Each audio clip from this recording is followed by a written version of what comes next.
Yes, it is a double act, this talk. We've only got 20 minutes, so we're going to try and cover what we can, but we don't have time to really go into too much depth about infections in urology. But I wanted to at least give you some pointers to remember during your day-to-day practice about the importance of prevention of urinary tract infections.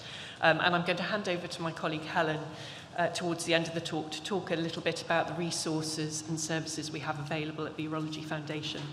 So as mentioned, I'm a former consultant urological surgeon, and my current hat that I wear is the chair of the Urology Foundation, and I will talk a little bit more about the Urology Foundation and the work we do towards the end of the talk.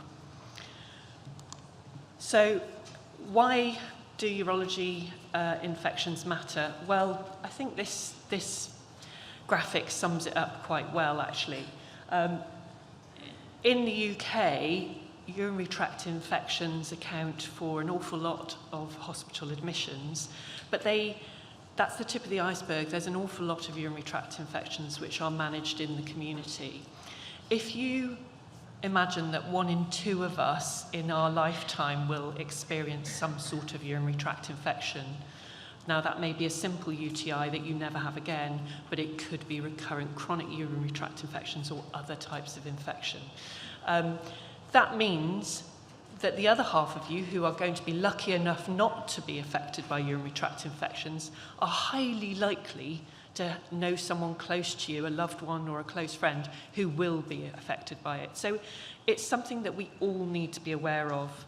And I have to say, over my many years of practice, I will openly say that I don't think we do well enough to prevent them or treat them. And they can cause an awful lot of harm to the individual patient, but also on a national level in terms of the amount of money that we have to spend to care for patients with urinary tract infections and the amount of financial impact from people not being able to work or function properly.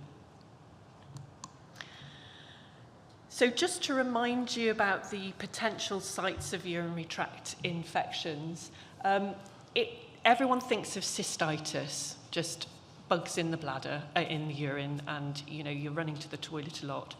But actually, any part of the urinary tract can be affected, right from the kidneys right the way down. And obviously in urology, in males, we also talk about orchitis, so infection in the testicles, prostatitis, infection in the prostate. When it comes to orchitis, I would just want to remind you all to be aware that there are increasing cases of mumps orchitis, and also rubella can affect the testes as well. But mumps orchitis in young males is on the rise again. When I was a trainee, it was quite rare to see it because of the great vaccination programme that we have in this country. But as you all know, vaccination rates have dropped over the last years, and we are now getting a cohort of young men who aren't protected. And unfortunately, by the time they present with a swollen, painful testis, it's too late. The damage has been done. There is nothing that we can give them to prevent the damage to that testicle. So if they're unlucky enough to have bilateral mumps orchitis, then I'm afraid they're looking at infertility in the future. So have that on your radar. I thought it would be useful in terms of your day-to-day to think about a sort of typical patient journey. So a patient that starts in the community ends up in hospital, and then obviously vice versa goes back to the community, and think about the risk factors for urinary tract infections through that journey. So patient risk factors, well, you've got to think about previous condition that they already have. So bowel conditions, and it works both ways. It's not just diarrhea and fecal incontinence that's a risk, but actual constipation is a risk as well.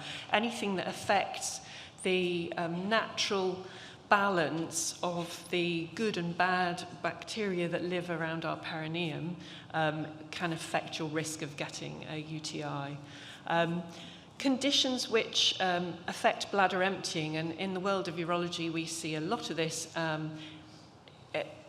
those can obviously put your risk up for many reasons. So if you've got a condition where your bladder is not fully emptying and you get a urinary tract infection, so bugs manage to climb up into the bladder, then by default, when you're peeing, you're not flushing out all of those bugs. However much you drink, you're really not flushing it out, and so you end up with a reservoir of infected urine. The reason that women are more prone to urinary tract infections, or one of the reasons, is really just due to anatomy and the fact that our urethra is much, much shorter than a man's, and therefore those bugs that are present on the skin surface can easily climb up and in. If you are someone who has bladder emptying to a degree that you have to self-catheterize, then obviously that is going to be a risk for introducing bacteria. But there are many other conditions which affect bladder emptying, so a lot of neurological conditions.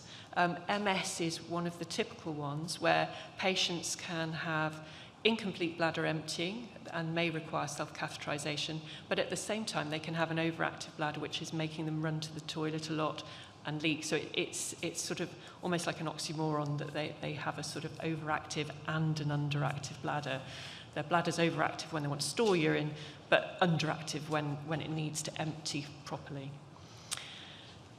It's also really important to take into account a person's current immune status. So if you've got someone with uncontrolled diabetes, or they're on chemotherapy treatments, or they have a hematological condition which affects their immune system, then they're more prone. And last but not least, a history of previous UTIs. So chronic recurrent urinary tract infections are a real problem for a small group of patients. If you've had one urinary tract infection in your life, you are by default more likely to get another. So other patient risk factors, well, sources and reservoirs of urinary infection. So if we've got a patient who gets kidney stones, a lot of kidney stones, or has bladder stones because of incomplete bladder emptying, the bacteria love to cling on to that substrate, and they cling onto the stones, they grow, and that then is a very difficult reservoir to clear. You literally have to undertake procedures or surgery to clear the stones away. Any debris in the system which shouldn't be there acts as a nidus, a focus for bugs to cling on to. Diverticulitis, so if you have a patient with diverticulitis that then fistulates so that they end up with a colovesical fistula, an abnormal little communication between the bowel and the bladder, it can be absolutely tiny, but obviously that is not a great thing to have because the bacteria in the gut can then enter into the bladder. They're often diagnosed because of recurrent urinary tract infections and also because they end up with frothy urine because air also goes through from the bowel into the bladder and mixes with the urine. Ileal conduit patients, so also known as having a urostomy, that's where we've had to bypass the bladder or remove the bladder. And we use a segment of small bowel to create a stoma, and we plumb the ureters, the tubes from the kidney, into that. So they wear a bag to drain urine into. By default, that doesn't have an anti-reflux mechanism like your bladder does. So in your bladder, as your bladder fills, it squashes the lower ends of the ureter so that urine can't go back up towards the kidneys. Once you've had an ileal conduit made, you lose that anti-reflux mechanism, so bugs can much more easily get to the upper tracts, up to the kidneys, and cause pyelonephritis. And then foreign bodies, and by that I include things such as indwelling catheters, ureteric stents, but you also have, don't forget, patients who live with long-term nephrostomies, so tubes that go directly in through the skin into the kidneys as well to drain urine. Anything like a catheter or a surgical device like that will be colonized by bacteria within a matter of hours. So you are always going to have bugs potentially in the system. They won't always cause infection, and that's a whole other conversation to have, because if you do send urine off on a patient who has an indwelling nephrostomy or catheter and it grows an organism, does that patient actually have an infection? It's really important to look at the patient in front of you. Asymptomatic bacteriuria is not the same as a clinically significant pathological urinary infection, and it does not need treatment. And then I would also add into this sort of aids such as incontinence pads. Incontinence pads are super in certain situations, but they need to be changed regularly. Perineal hygiene is really important. So by default, if you are someone who is having to use incontinence pads because you have urinary incontinence or fecal issues, you are again at higher risk of urinary tract infection. So a patient might end up in A&E or acute assessment unit. And it's really important that you determine their individual risk factors straight away. The reason, and I don't want to sort of, I'm not scaremongering, but once you've seen a young, fit, healthy person deteriorate rapidly in front of your eyes because of urosepsis and end up on ITU with multi-system failure and then potentially die, you never underestimate urosepsis again. It is a killer, and it's something that we are not particularly robust at determining. So we're often chasing in terms of treatment and trying to play catch up to get infection under control. It doesn't happen often, thankfully, in young, fit, healthy patients, but it can. But certainly in frail elderly patients, urosepsis is definitely a killer. And it's something that should be on our radar. Prior management and treatment is very important. And we all know that NHS systems don't always tie up between hospital and community. So it can be very difficult to determine what antibiotic treatment they've already had, what non-antibiotic measures and management therapies they've tried. It's very important, though, trying to limit the overuse of antibiotics. Urinary tract infections and overuse of antibiotics is one of the main drivers of antimicrobial resistance, which is something that we should all be aiming to minimise. You also want to know their response to treatment. Did it actually work or not? And then finally, an obstructed, infected system in the urology world is an absolute surgical emergency.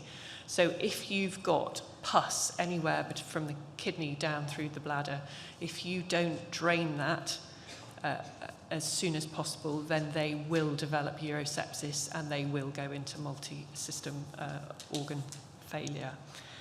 So that is a surgical emergency. So the patient might come through and end up on an inpatient ward. They'll not always be placed on a urology ward. In fact, urology wards are disappearing right across the country. We were only talking about this last night. So they may end up on a generic surgical ward. They may end up on a care of elderly ward. They might be an outlying surgical patient on a medical ward. It's really important, therefore, that in terms of hospital expertise and knowledge, that we work as a multidisciplinary team. It's very important that we work with our microbiology and infectious diseases colleagues when we have difficult cases, atypical urinary tract infection cases. It's really important if you work on a non-urology ward and you've got patients with infections to just ring up the urology nurse specialists or the urology team for advice.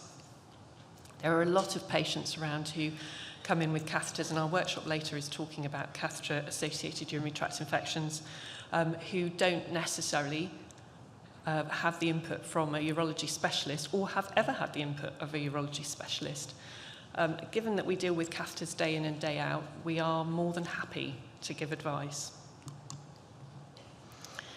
And then there are surgical factors. So in my world of urology surgery, there are different levels of risk associated with different procedures. So there is a different level of risk between minimally invasive surgery and open surgery in terms of urinary infections. There's a different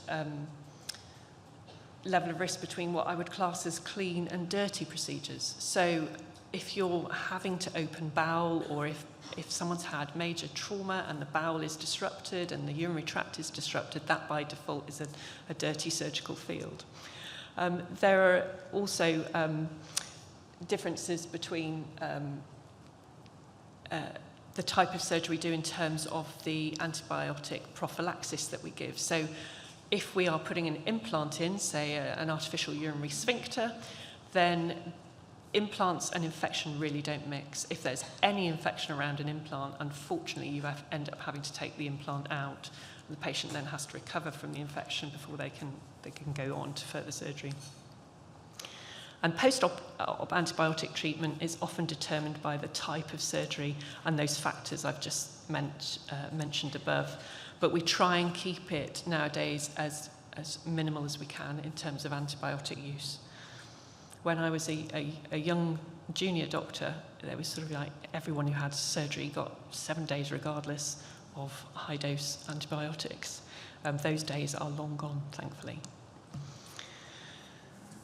So on discharge, back to the community, I think the key things to remember are education and empowerment of the patient and their carers is absolutely key. So if you're sending someone home from hospital with a new catheter, with a new nephrostomy, or after they've had a significant episode of pyelonephritis, you need to talk to them about how to use the aids, what to look out for, what to expect from their recovery, in terms of signs and symptoms to look out for in terms of recurrence of infection, who to contact or how to speak out if they are concerned. It's really important patients with catheters know how catheters should be looked after, because I'm afraid to say that not all health professionals know how to look after catheters properly, and therefore it's really important that if the patient has the cognitive ability to know what should be done, that they do. Things like how to use a night bag properly while not risking the closed system. If a urinary tract infection is considered or suspected, how to properly take a catheter specimen urine. And these are things that we're going to talk about a bit further in the workshop later. So I think, empowerment, education underpin everything, and communication, how you communicate with the patient about that. So that's a sort of brief run-through of the points that I want you to sort of carry in your mind about urinary tract infections. So it's not all cystitis, and it's not all simple cystitis. Urinary tract infection can affect people in multiple different ways at different levels of the urinary tract and at different levels of severity and risk. So I just want to let you know a little bit about the Urology Foundation. So it's a UK-wide charity, and we also cover the Republic of Ireland. And we're the only urology charity that covers the whole spectrum of urology disease, so not just the 5 cancers, but all the benign conditions as well. And we work in 3 ways. So we promote education and awareness, we promote and support excellence in research, and we also support training and education of anyone involved in delivering urology-related healthcare in the UK. We work with everyone that wants to work with us, and we are a very open community. So we work with scientists, we work with clinicians, we work with allied health professionals, we have industry stakeholders, and we work with politicians, we work with anyone who will work with us to improve urology healthcare in the UK. So just to end, I'm going to hand over to Helen to just briefly talk to you about the resources we have. Hi everyone, thank you. I'll just keep this brief. We had a website redesign last year, and we've been working on doing lots of different resources for healthcare professionals, for the public and the carers who are interested in all kinds of urology conditions, both cancer and non-cancer. We particularly like getting involved in awareness campaigns such as Incontinence Week, Continence Awareness Week, Blood and Pee campaigns, and did a big campaign at the back end of last year. The theme was men's health, so we were focusing on prostate awareness, urinary flow issues, not just prostate cancer, which is obviously extremely important and in the public eye at the moment, but also benign conditions, rushing to the loo, is it a problem, you don't need to live with it, and also UTIs in men, because as we know, the prostate makes things very tricky, and UTIs in men are very complex, or can be. So definitely check it out, check our website. We do have resources for healthcare professionals as well. And this is me, I'm going to skip on to the development of the UTI service very briefly. Again, it was set up about a year ago, I was brought on board. I have a lot of experience in the NHS and the private sectors, working across the whole range of urology, and sort of came across so many patients and relatives with or without catheters who experience the frequent misery of UTIs, recurrent UTIs. So we've set up this helpline. It's only 2 days a week. It's Tuesdays and Thursdays for a couple of hours, but an email service. We support patients, their carers, we support healthcare professionals. It's going extremely well. We've started doing webinars managing recurrent UTIs. What can patients actually do for themselves? They are aware of antibiotics. They don't want to take them, but if you're a patient who has to self-catheterize and you have got terrible cystitis pain and you've got to put that catheter in, then antibiotics are a necessary evil in some cases. But we're looking at antimicrobial resistance. Of course, we're looking at alternatives to antibiotics. We're starting to look at the whole person, nutrition, what can we change about our diets to support our bladder biome. It's an increasing area of interest of ours. And so we're developing resources and programs. So please do explore, do reach out and get in touch with us. I think that's about it. I'll be happy to answer any emails if anybody wants to get in touch. Themes so far have been management of catheters, when to change a catheter, how can I get referred to urology, because it's very patchy what support there is in the community, and there's a lot of dissatisfaction, if you like, where patients are experiencing symptoms, but their urine comes back as no infection when they've clearly got one. So there's lots to work on in research. Our testing's not that great. There's a lot we don't know about the bladder. So please get in touch. Mary and I are around, and we're happy to take any questions. Thank you very much.